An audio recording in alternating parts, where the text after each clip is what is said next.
नहमदुहु व नुसल्ली अला रसूलिहिल करीम अम्मा बाद फ़ाऊज़ु बिल्लाहि मिनश शैतानिर रजीम बिस्मिल्लाहिर रहमानिर रहीम।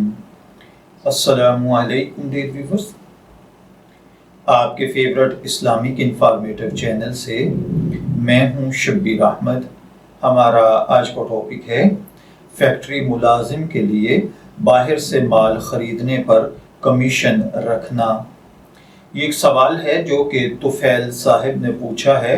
वो कहते हैं कि फैक्ट्री में मुलाजमत करते वक्त जब कोई सामान बाहर से ख़रीदना पड़े तो क्या इसमें से मुलाजिम अपना कमीशन रख सकता है या नहीं।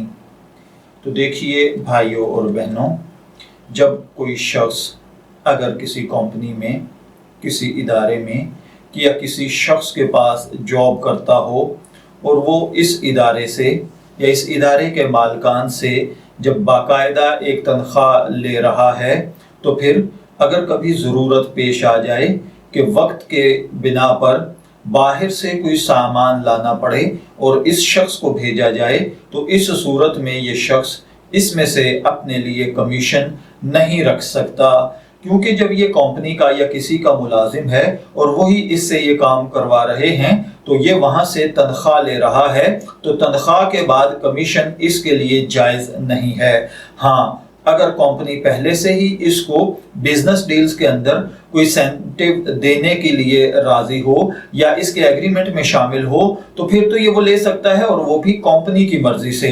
अपनी मर्जी के साथ उसमें अपना प्रॉफिट ऐड नहीं कर सकता या अपनी प्रॉफिट बढ़ा नहीं सकता या अगलों के साथ सीधा होकर अपने पिछले मालिकान के लिए नुकसान का सबब बनते हुए कोई सौदे के अंदर ज्यादा कमीशन या किक बैक्स वगैरह नहीं ले सकता है।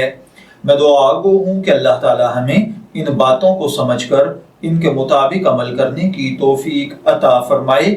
शब्बीर अहमद को इजाज़त दीजिए, फिर हाजिर होंगे किसी नए टॉपिक के साथ। तब तक के लिए अल्लाह हाफिज़।